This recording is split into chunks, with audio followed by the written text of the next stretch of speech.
1480 KCIM Sports presents KCIM Sports Rewind. A look back at the week in high school sports. Brought to you by St. Anthony Rehab Services. Here's Sports Director Jeff Blankman, John Ryan, and Jeff Honnold. Well, good Tuesday morning, everybody. We do have two of the three in the house here today. Jeff Blankman joined by Jeff Honnold. We're going to be joined by an extremely special guest coming up here in just moments. And I know, Jeff, you already have a comment, but we're going to be bringing Kelsey Winnett. No, I know. I like coming up here. Yeah, absolutely. We're going to be bringing Kelsey Winnett, former Coon Rapids Bayard and also Grandview softball star. We're going to be bringing her on here in just a moment. But kind of odd not having Mr. Ryan in the booth with us here today. I'm going to start checking how many vacation days a year he gets, because he's gone all the time. He's gone more than me. He is. I think At least when I was leaving, I was working. I think they went bike riding this time. Oh, yuck. That's not vacation. Yeah, especially I think they wanted to get it in before it got extremely warm. No, I'm going to be on vacation next week. I'll tell you that, yes. So you're not going to be here next week? I will not be here next week. Okay, we'll tell the folks behind us there from Johnston. Did you guys catch that? They like it. Okay. They like it. You don't have to bring the wide angle next week. So, wow, unprovoked attack right away at the start of the show. All Absolutely. Right. Let's bring in our guest here today, Kelsey Winnett, joining us on the phone from Des Moines. Kelsey, how are you today? Good. How are you guys? We're doing I was doing very good well. until he said I needed a wide-angle camera. Jesus Christ. Kelsey, you just wrapped up your career at Grandview, and I think you're still being involved. When I talked to you about being able to come into the studio with us today, you mentioned that you were going to be at some ball games down in Des Moines this morning. So what do you got going on today? Well, this summer I'm actually coaching down in Des Moines. I help coach at Dowling Catholic, so I coach the JV team here. We actually didn't have games today, but we had them last night. We had practice this morning, so it's kind of wrapped up down here, so couldn't make it back to town. What's it like coaching, especially down there in Des Moines at Dowling? Is this something fairly new for you? Yep, I've coached here for the last 3 years. I've really enjoyed it, getting to know the girls and how different, how fast-paced it is compared to because Dowling's 5A, just how different it is from 1A. I've just really enjoyed the experience that I've had here. So you've been there for 3 years, so you obviously know some of the girls on the varsity. Do you go up then and help with the varsity games as well? Yep, so JV plays right before varsity, and varsity usually has doubleheaders right after, so I'll stay and help with those, do some stats with them, help the girls whenever they need it, because a lot of my JV girls go up and play varsity too, so it's good to see them at both levels.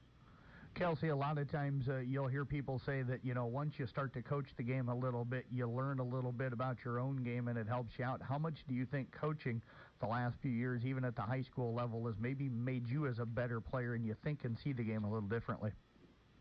I think it just makes you understand your coach's perspective, because as a player you don't really understand that, but seeing it from both sides now, you can get a feel for both sides, so it just really helps me out that way.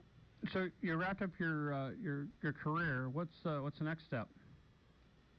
Next step, I'm actually going to Palmer College of Chiropractic. That'll start fall of 2019, so not till November. So I have the summer off for a while, and then we'll head over to Davenport for about 3 years. I was going to say, that's going to be a long process. You ready for all that to get started? Oh, I know. It'll be a nice break, but I think once October, November rolls around, I'll be ready to get started. Kels, let's talk a little bit about that college career. You went over to Grandview. You and your team had an awful lot of success over the years, making national tournaments, winning conference championships. Do you look back right now and just completely say, man, I completely made the right choice to go to Grandview? 100%. I don't look back on my decision at Grandview at all. Couldn't have chose a better school. Let's talk a little bit about this past season for you guys. How did you feel like the season went? How did you feel like your season went as an individual as well? I thought our season went really well. So we weren't really expected to do well because we lost 5 starters and our number 1 pitcher and catcher from the year before. And we just weren't really expected to go as far as we did the year before. And we kind of proved everyone wrong. And in the end, we could have made it further, but things happen and it just goes on. But I thought we did really well. And then individually, I thought I had my best year that I've had at Grandview. Just had a lot more confidence in myself, as a starter, because the year before I started game 2, but this year I started game 1, and I just felt a lot more comfortable with the team. Let's talk about that. I can tell in your voice you're not the shy girl that we used to interview during games, and your confidence. What part of college helped you confidence-wise and helped you grow up? I guess being on your own really makes you grow up a lot. Not having mom and dad there every step of the way, and just your own. It just really makes you realize that it's time to grow up, and yeah, they're not there for you they're always a phone call away, but you have to figure most things out on your own. So. Well, you don't want your dad helping anyway. He's always been a good help. Kelsey, with that, you talked about how you kind of gained some confidence this year. Where did you feel like that helped you on the field? Catching-wise, it was really nice because I taught the same pitcher the year before. We both played game 2 together, and then practice, we would pitch and catch together every single practice. So being comfortable with her there, and then we had a lot of juniors on our team this year, and then some underclassmen. Just knowing that they believe in us seniors, our senior pitcher and catcher leadership. Just knowing that they believed in us, that really helped out a lot. What is it about this program? You mentioned here a few minutes ago you guys graduated 5 players, top pitcher from last year. Nobody expected you to be as good this year as you were. Didn't expect you to go as far last year as you guys did. What is it with Grandview and their athletics and your softball program that year after year you guys are just very successful? I think with the softball program specifically, Coach Yasinich, he does a tremendous job. He just keeps girls wanting to come back and pushes them hard. He does a lot of unique things that you may question sometimes, but in the end they have a purpose. And he just knows what he's doing. So if you just believe in him, then everything should work out. And so far it has, so nothing to complain about there. Kelsey, you've gotten a chance to play probably around the country a little bit. What are some of your favorite facilities that you played in, and maybe just some of your favorite communities that you got to travel to? Yeah, so over spring break we go to Florida every year. We play at Southeastern University. They have an awesome facility. There's palm trees in the outfield. It's just so nice. And just everywhere we've gone for nationals has been really nice. This past year we went to Columbia, Kentucky. They had a nice facility there. It's just nice getting to see, like you said, travel all over the country. We've been a lot of different places, so that's been really a blessing. Okay, I get the other side. Which one did you hate going to? Ooh. Well, we played a lot of small Missouri schools, so probably somewhere around there. I know Peru, or I guess Nebraska too. Peru, Nebraska, that wasn't really the best place to travel to, but it was always fun being with teammates, long bus rides. We enjoyed those. When did you guys realize this year, Kelsey, that you had a special team? Probably about halfway through, because there were some games that we'd split a couple doubleheaders, and we'd realize, well, this isn't going as we hoped. But then about halfway through, things kind of turned, and we knew we had a chance at winning conference outright. So we knew we had to win. At that time, we had sat everyone down. We're we have 28. We need to win 28 or 30 games to win conference outright, and we ended up winning 26. So we didn't win it outright, but at that point, we're we need to get second in the conference tournament and make our way to nationals. I guess that's kind of was our turning point.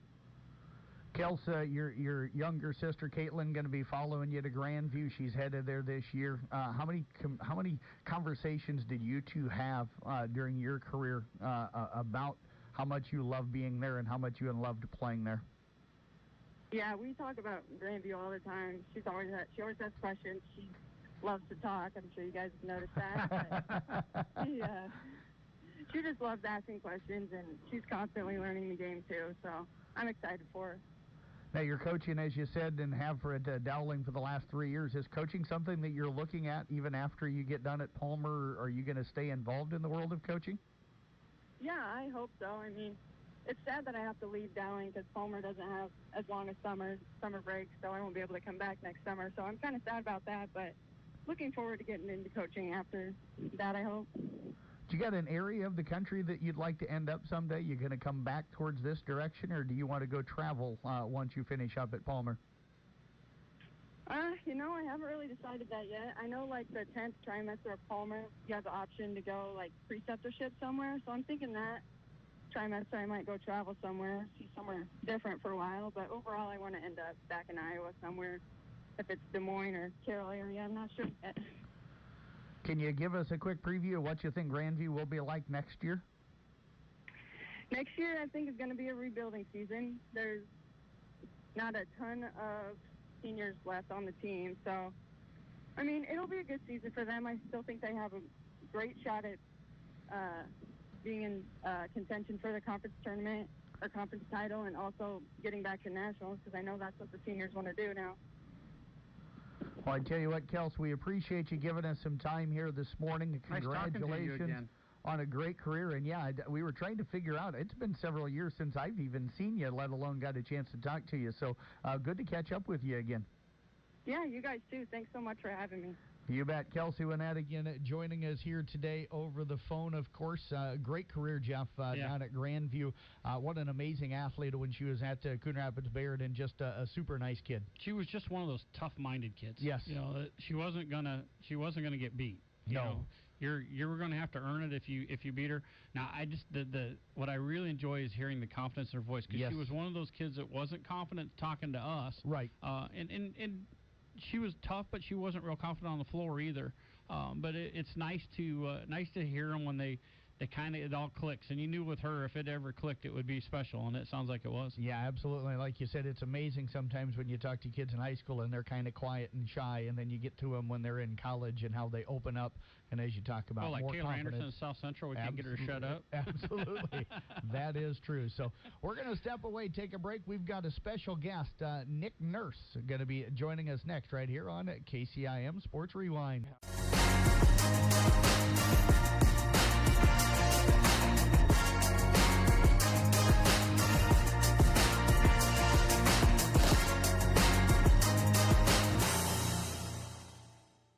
We are absolutely thrilled to be joined by NBA champion head coach Nick Nurse on the phone with us right now. John Ryan, Jeff Blankman with you.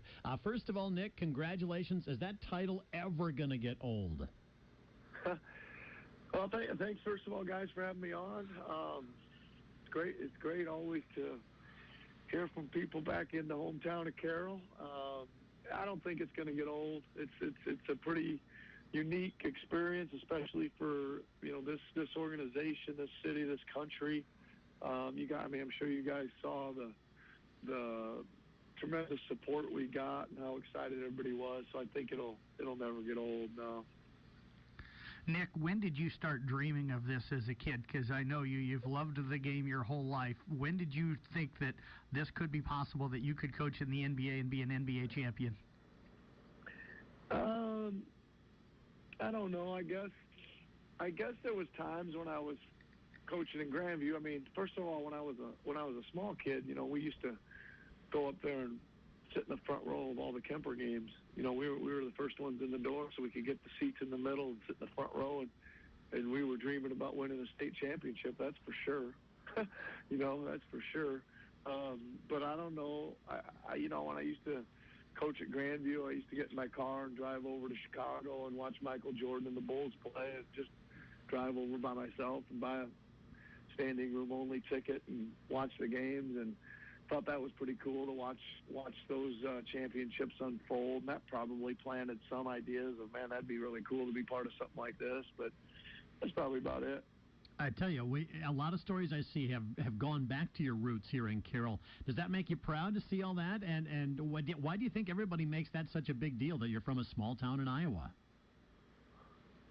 Yeah, first of all, definitely proud.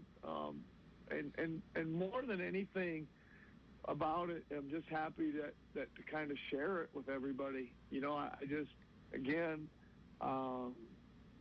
seems like I hear it from a lot of people in Carroll, and just wishing good luck and support, and people saying they're watching the games and all that kind of stuff. So that's kind of neat, to be honest with you, to be able to kind of share this with everybody back home.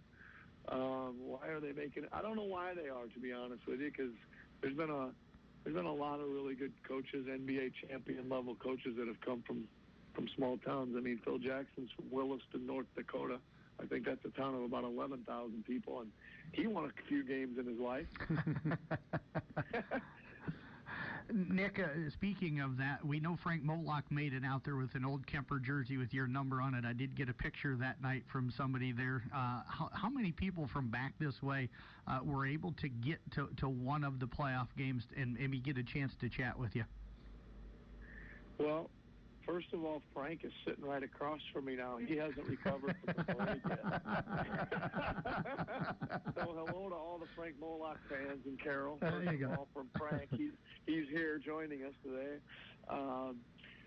There was quite a few people. I mean, it was difficult. Obviously, the finals tickets aren't cheap, and they're not easy to come by. So, you know, and you guys know I got a large family. Most of my brothers and sisters were able to make it to a game or two. You know, first cousins, some nieces and nephews, etc. Yeah, it was great, man. Really good experience for a lot of people, you know, that are close to me. Nick Nurse, NBA champion coach with the Toronto Raptors, on the phone with us right now. I got to ask you about celebrity Drake. He's always courtside for all the things. I literally see you almost have to walk around him all the time. Did you have to say, yeah, excuse me, can you sit down a little bit every once in a while during games? Yeah. You know, I don't, and that's a funny thing. People ask me about it a lot, and again, like you're so focused and into the game. Like I know this sounds hard to believe, but you know when he gave me the quote-unquote back rub during the end of one of the games that people took pictures of and posted around, I didn't even know it. Somebody sent me a picture the next morning, and I didn't even know he had done that. I didn't even feel it, and I say one of two things: either A, I was really focused, or B, he's got really soft hands. But I, you know, so that's just, and I don't. He doesn't bother me over there. I tell you what, I'll tell you this much: it's a lot worse on the road. Some places, you know, there's a lot of people sitting down there and not cheering for you. Mm-hmm, yeah. I tell you that those are the people you got to watch. You got to watch their legs and their shoes and their feet and all that, and then their soft drinks and all that kind of stuff down there along the floor. Nick, I heard a great story a couple of weeks ago from Mike McCaffrey here in town about you with the glasses that you wear with your mom, and that you actually have no lenses or whatever, that you don't need them because you had surgery. I just thought that was a neat story. Can you kind of go in a little bit more in depth maybe on how that story came about? Well, I wore glasses for a long time, right after high school all the way through till I got to Toronto, and was still wearing. I needed to wear them, and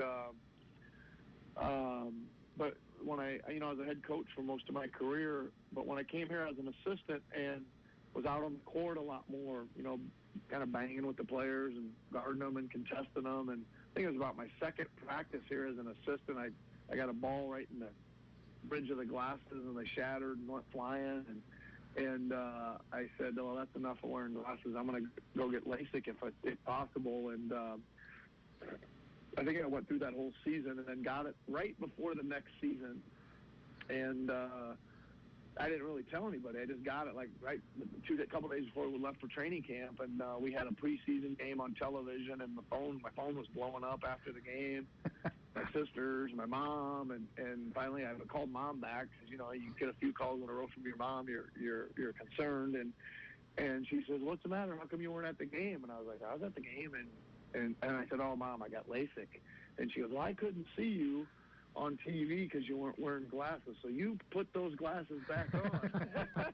So I said, all right, Mom, I'll go get some frames, and I just ever since I wear them. Yeah. All right, got to ask you about some moments in the playoffs. The Kawhi Leonard Game 7 against the 76ers. The ball bounces 4 times. Did your heart literally stop at that moment?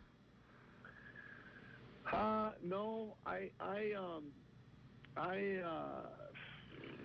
didn't really see it bouncing, to be honest. I was counting them. I knew it went off, and I knew it bounced up, and then I kind of lost track of it, and I just knew, and then I kind of saw it go in. So, you know, again, you know, when you're right down there in it, it's like, you know, people are always saying, oh, my God, how you feeling? And you're not feeling anything other than, you know, let's make the shot and win the game, and let's get out of here. And that's what happened. And I think I jumped in the air after it happened, and I tried to quickly get over and congratulate the other coach for a great series, you know. I think the whole town of Carroll jumped up when that shot went in. Nick, I agree. What's it say about your team this year and you as a coach to be able to go into Oracle Arena against a team that had been in the finals 5 straight years and go 3-0 this year? That's got to stand out. You guys didn't lose, and you didn't lose to them in the regular season either. So 4-0 at Oracle this year. That says a lot about this Raptors club. Yeah, our team was really good on the road just in general, and I think that, you know, it's a good point you make. They were pretty steady emotionally. That's one big thing I would say, even keeled. And we did make it a kind of a really big point of emphasis. You know, the day before training camp started, you know, I had your regular team kind of kickoff meeting, and really one of my emphasis was that we were not going to get too up or too down about anything. You know, a bad half or a bad preseason game or a great win on the road, or, you know, we were just going to kind of play the games the best we could, learn what we could the next couple days, get ready to play the next one, and just kind of kept that mindset the whole way and not overreact really to anything. And it was good because there were some moments during the season. We went down to San Antonio in the Kawhi first visit back game, and, you know, the place was electric, and they were booing like I've never heard an NBA crowd boo before. And we got our doors blown off. We didn't handle it at all.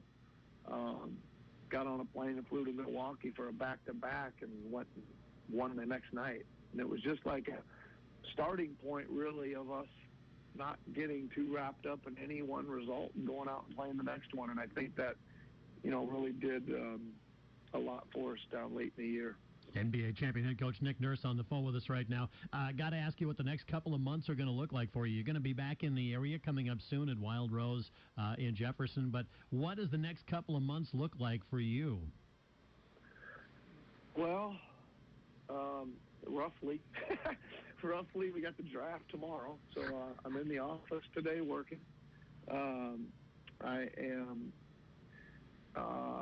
going to take a few days off next week, leading into coming back to Iowa. Got a big family reunion out at the farm near Sheridan that my mother grew up on.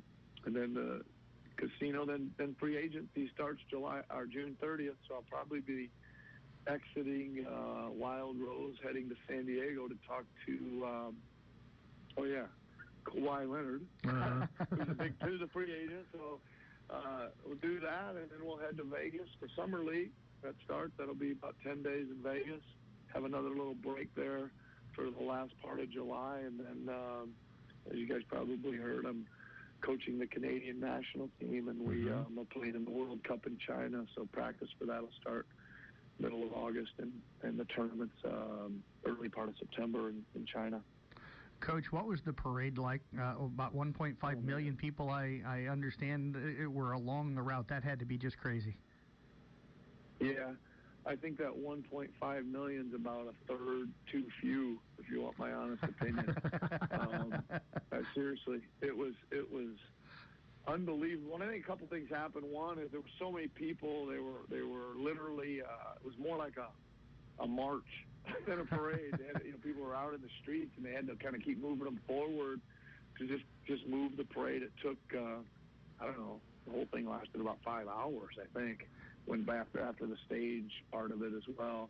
But again, you're kind of down in the middle of it, and you're not really feeling the whole scope of it. At times, the cheering was deafening on each side of the vehicle I was on. You'd go under a bridge or something, and it would just like tunnel it all in, and it'd be like, whoa, this is wild. But I did tape the parade and watched it the next morning and saw the aerial shots and all that kind of stuff. And I think the length of it going slow, the weather just kept getting nicer and nicer as the day goes on. I think people were watching it on TV and were like, we got to be a part of it. I think they just kept growing and growing and growing as the day went on. And, yeah, they were excited, man. This is a first-time deal. These people are really, again, prideful of their country, of their city. and we're excited about the team winning. That's for sure. Yeah, you had a whole country behind you, not just a city, but a whole country behind you there. So congratulations, Coach. I know you got to run. You've got people lined up waiting to talk to you. Your phone probably has not stopped buzzing, has it, since you won? Yeah, it's pretty busy, but it's all right. It's always nice to talk to you guys, man. All right. We appreciate it. Thanks so much. Congratulations again. We had a great time watching you guys do that. Thanks, Nick, and congratulations. See you soon. Take care.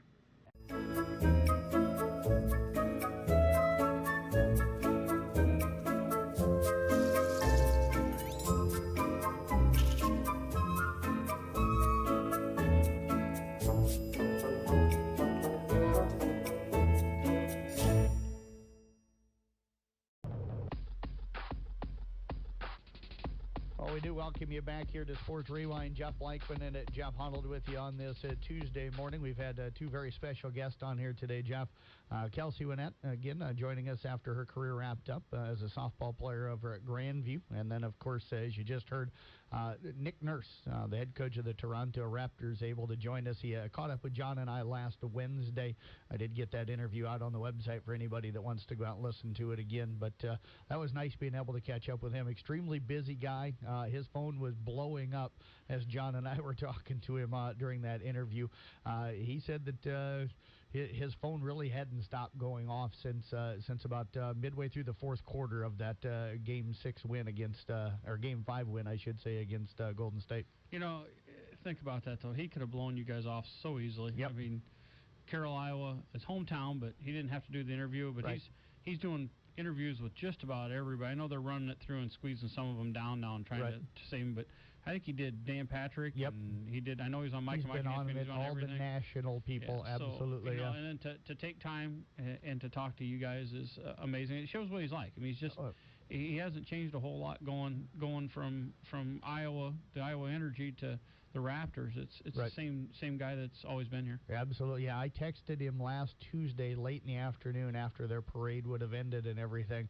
And by Wednesday morning, we had the interview set up. So less than probably, it took about maybe 15 hours to hear back from their people and get something set up after I texted him to try to get the interview. So I remember at the last interview we did with him, he was between plane rides, I believe. Yes. Trying to talk to us. So we had a short window there we could talk to him. So he has been more than generous.